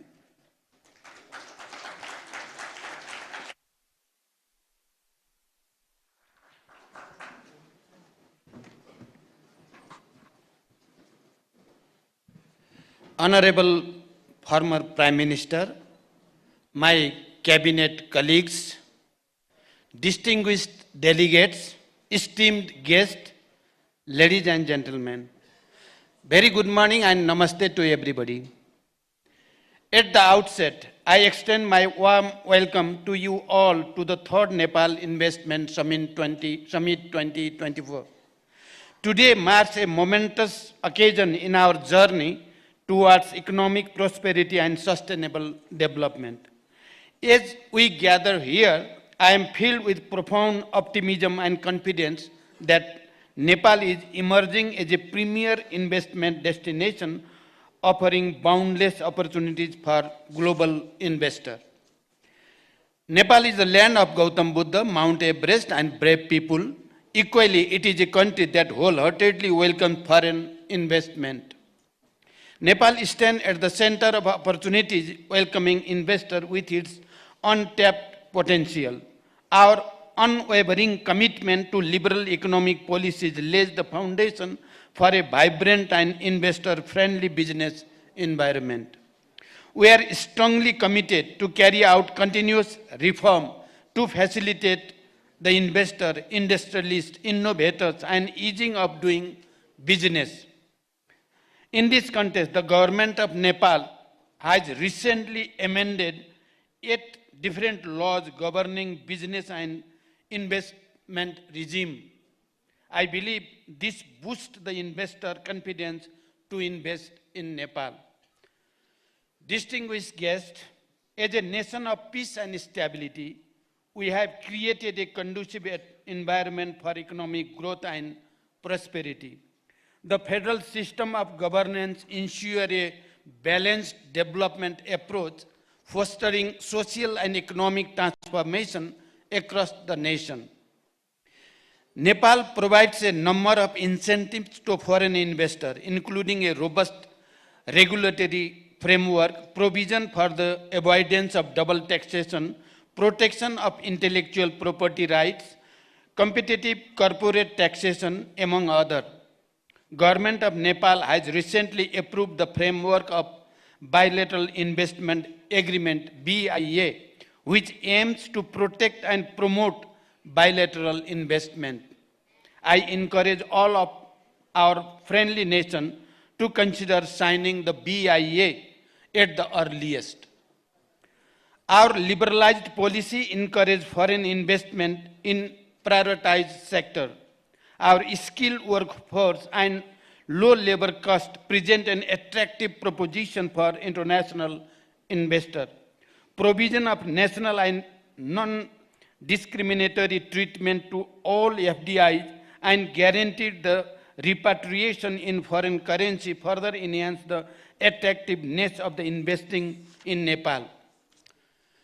Distinguished guests, with over 60% of Nepal's population falling within the working age group and a rapidly expanding middle class population, shows the immense potential for consumer-driven growth. Furthermore, our skilled labor force, comprising a significant number of foreign language-speaking youths, helps the international investor to find favorite local workforce in Nepal. Nepal provides a number of investment opportunities across diverse sectors, including tourism, agriculture, manufacturing, ICT, garments, high-value crops, manufacturing, including agro-processing and infrastructure, to mention a few. Our hydropower potential holds the promise of abundant renewable and clean energy supply, while the tourism sector beckons with its rich cultural heritage and natural beauty. Although Nepal has a huge potential of hydropower generation, only 3,200 megawatt have been harnessed so far, and about 5,568 megawatt large-scale power projects are under construction or in the pipeline with execution through public-private partnership (PPP) modality. This explicitly shows the enormous opportunities to invest in hydropower sector in Nepal. The existing and planned cross-border transmission line with India and China facilitates energy exchange within the region. To facilitate the power cooperation within the region, we have signed power trade agreement with India, MOU for power sector cooperation with China, and MOU for power export with Bangladesh. The tourism industry stands as a significant contributor to the economy, evidenced by the arrival of over 1.2 million international tourists in 2023, marking a notable 17% increase from the previous year. Likewise, the IT sector is experiencing a steady upward trajectory with a remarkable growth rate of around 65% in service export over 2021. Additionally, Nepal presents lucrative opportunities for the export of high-value cash crop, further enhancing its investment appeal and contributing to economic growth. The ready-made garment and Nepali carpet are also the major products being exported to the global market and renowned for their quality, having huge potential for investment. The operation of two special economic zones alongside several others in the development phase throughout the nation underscore our unwavering commitment to fostering economic growth and industrial development. Currently, Nepal has 10 operational industrial districts with plans to develop 6 more, which ensure low initial investment and access to essential infrastructure and support service. Nepal's strategic location, situated between emerging markets, India and China, signifies it as an ideal investment destination. Duty-free access to this market, facilitated by regional agreement SAFTA and BIMSTEC as well as free trade arrangement, ensure the bilateral and regional markets. To facilitate the smooth inflow of international private investment, the Department of Industry serves as the approving agency for investment less than 6 billion rupees, while the Investment Board Nepal handles investment exceeding 6 billion rupees or energy project with over 200 megawatts. Both government agencies are committed to provide eased and facilitated one-stop service within stipulated time frame to both domestic and international investors. Investment in Nepal is profitable, as witnessed in the case of various companies operating in Nepal with significant foreign investment. The share of repatriation of dividend of these companies remains impressive, which demonstrates the profitable investment environment in Nepal. Distinguished guests, the agreement and exchange of Memorandum of Understanding MOU witnessed just a moment ago symbolizes the beginning of a new era of collaboration and partnership. I believe this will have a result in the very near future. I also believe that during this important today's event, some declaration will be made at different level, government to government, government to business and business to business, and business and government, and this will project Nepal as a global investment destination. The multitude of projects to be showcased at this summit herald the vast opportunities of investment in Nepal, with the promise of tangible outcomes benefiting both our nation and potential investor. As we embark on this collective journey, I am confident that Nepal's immediate goal of achieving sustainable and high economic growth in the coming decade is well within the reach through the partnership with private sector, both domestic and foreign.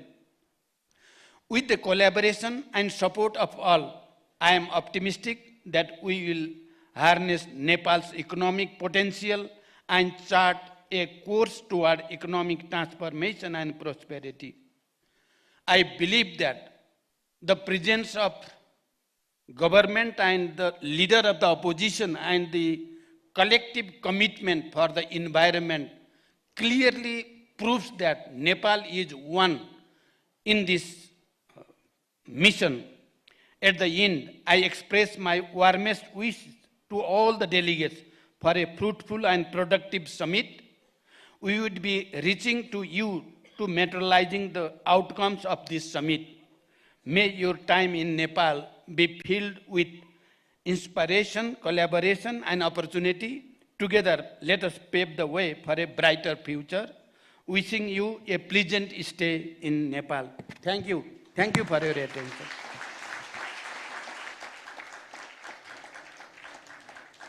Thank you, Right Honorable Prime Minister, for your very optimistic thoughts and great vision.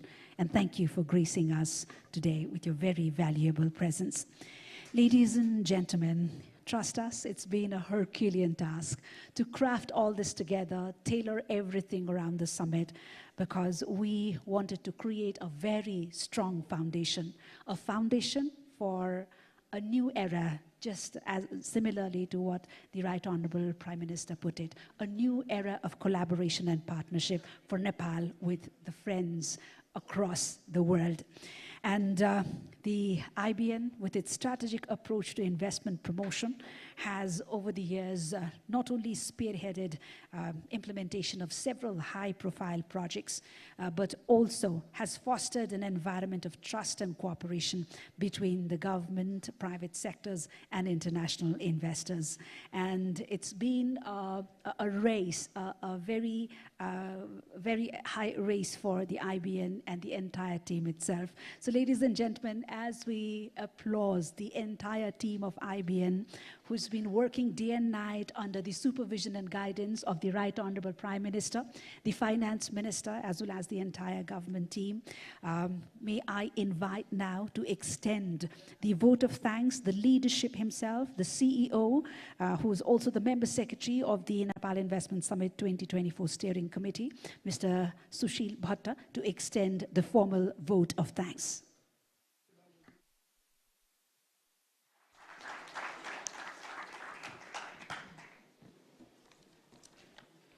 Right Honorable Prime Minister and Chairperson of IBN, Honorable Deputy Prime Ministers, Honorable Finance Minister and Coordinator of NIS 2024, former Honorable Prime Minister, Chairman Sitka, His Excellency Ambassadors, Regional Director, FCDO, Vice President from World Bank Group, ADB, and Acting VP from AIIB, President of SAARC Chamber of Commerce and Industries, Senior Vice President, US Chamber of Commerce, Lead of Delegations, CII, Presidents of FNCCI, CNI, and NCC, distinguished delegates, guests, ladies and gentlemen, and friends from media, very good afternoon.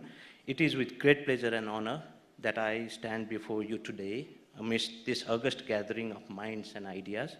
I warmly welcome you all to the third Nepal Investment Summit 2024.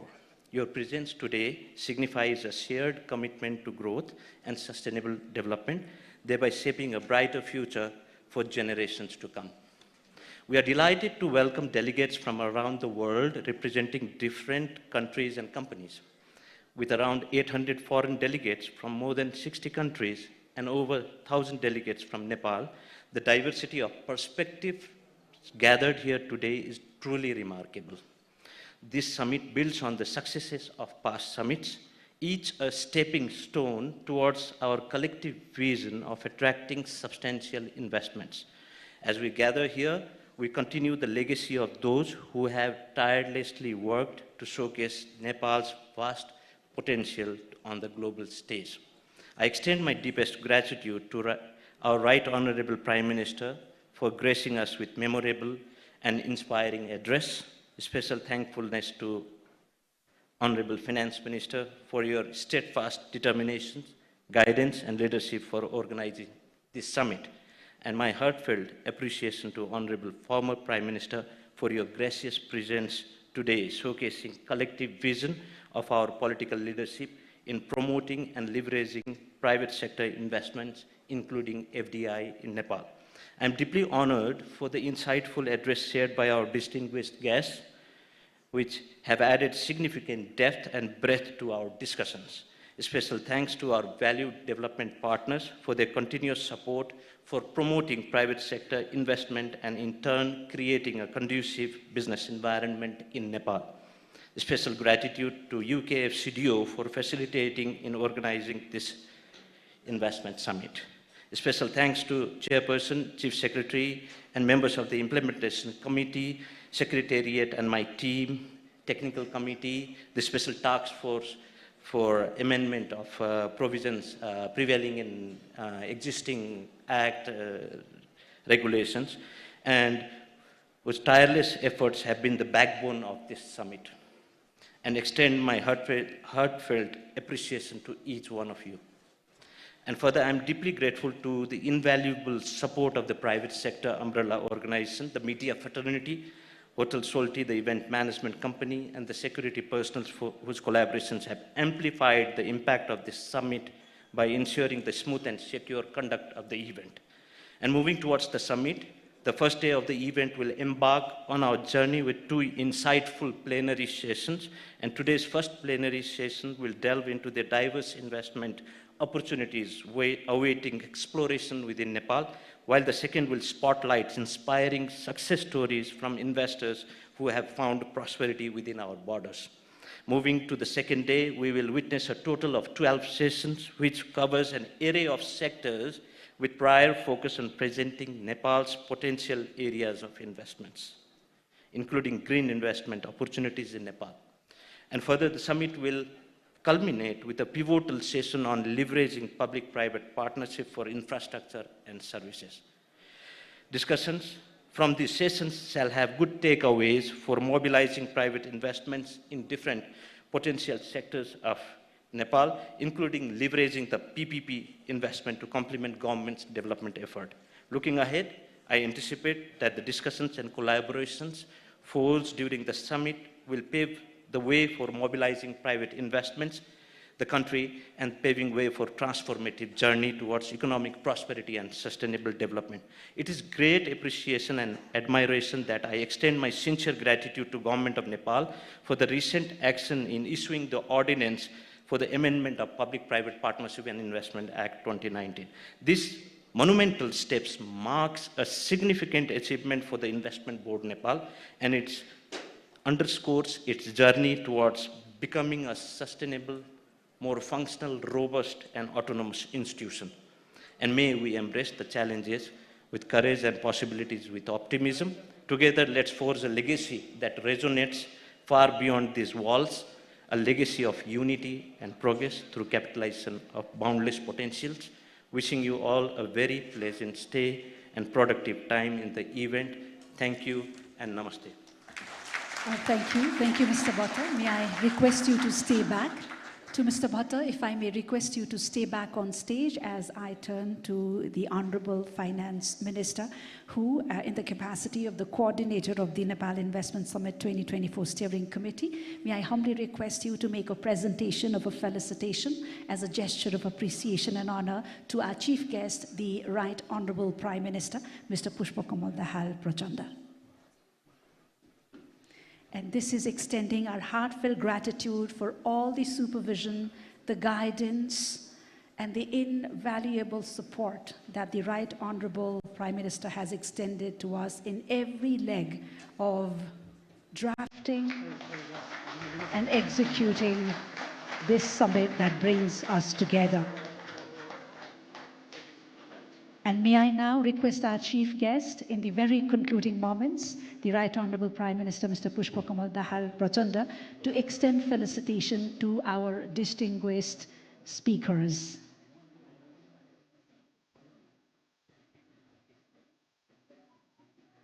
May I request our chief guest, the Right Honorable Prime Minister, Mr. Pushpakamal Dahal Prachanda, to extend felicitation to our distinguished speakers.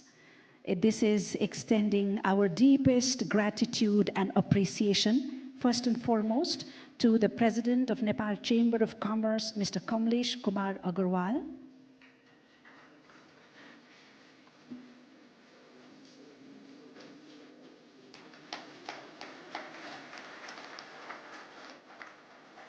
President of Confederation of Nepalese Industries, Mr. Rajesh Kumar Agarwal.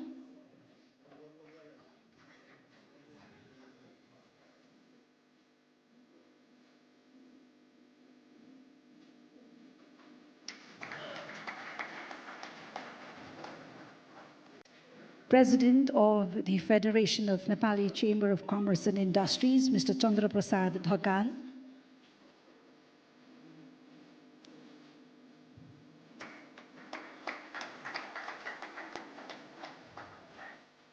Ambassador Atul Keshav, Senior Vice President for South Asia of the U.S. Chamber of Commerce.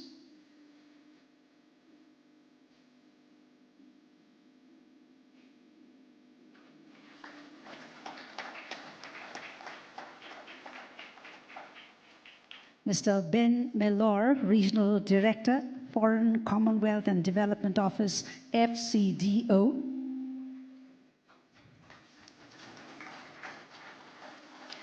And to receive the appreciation on behalf of His Excellency Luo Zhaohui, the Chairman of China International Development Cooperation Agency, may I invite the Deputy Chief of Mission of the Embassy of the People's Republic of China to Nepal.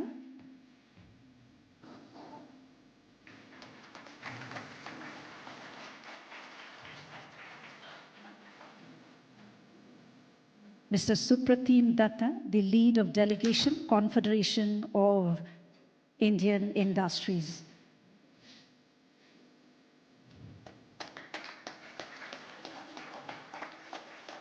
Mr. Rajat Mishra, acting Vice President, Asian Infrastructure Investment Bank, AIIB.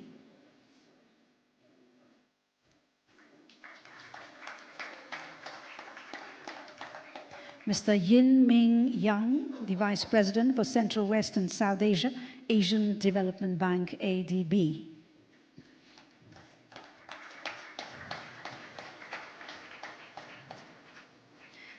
Mr. Martin Reiser, South Asia Regional Vice President, the World Bank Group.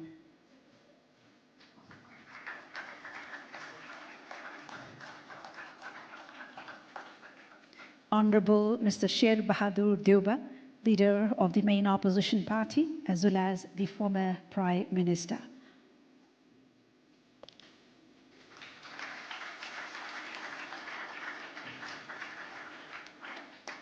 Mr. Sushil Sharma, Chairman and MD Designate, SJVN Limited.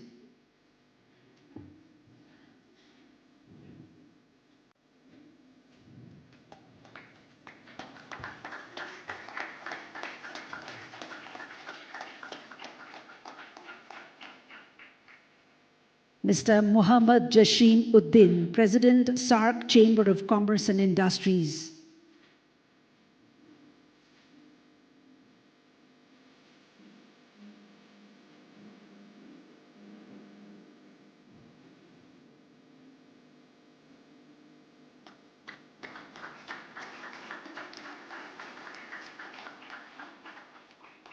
His Excellency Ambassador Dean R. Thompson, the Ambassador of the United States to Nepal.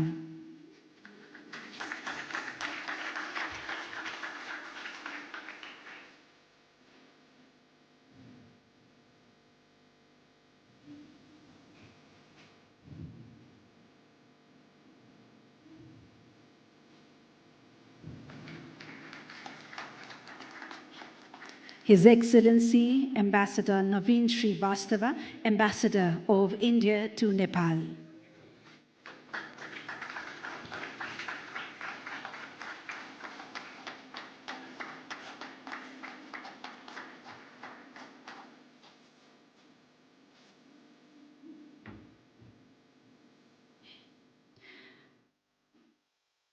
Thank you to all the high dignitaries. Thank you to the Right Honorable Prime Minister. Ladies and gentlemen, reaping from all the positivism, optimism, the optimistic thoughts and commitments from our high dignitaries, we carry forth a heightened spirit of collaboration. And together we have the opportunity to unleash Nepal's vast potential. We've already treaded on a step ahead.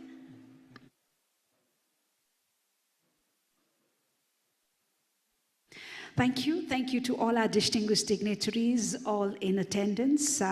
With these words of gratitude, we call the inaugural ceremony off. However, there is a small formality. If I may invite the Chief Secretary of the Government of Nepal, Dr. Vaikunta Aryal, and all the high dignitaries, our esteemed speakers, to join our dignitaries up on stage for a quick group photograph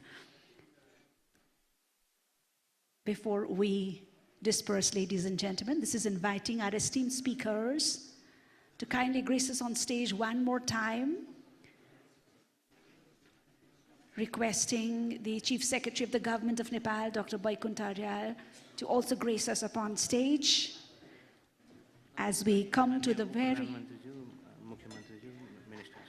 May I also invite up on stage Honorable Deputy Prime Ministers, the Honorable Ministers as well as Province Chiefs who are gracing us today at this very august occasion. And ladies and gentlemen, please note that our Honorable Deputy Prime Ministers and Ministers will be part of the panel discussions and the plenaries that are the very important part of this event. May I also invite the Honorable Ministers up on stage, please, and our Provincial Chiefs, all the high dignitaries, if you could grace us up on stage for a quick group photograph.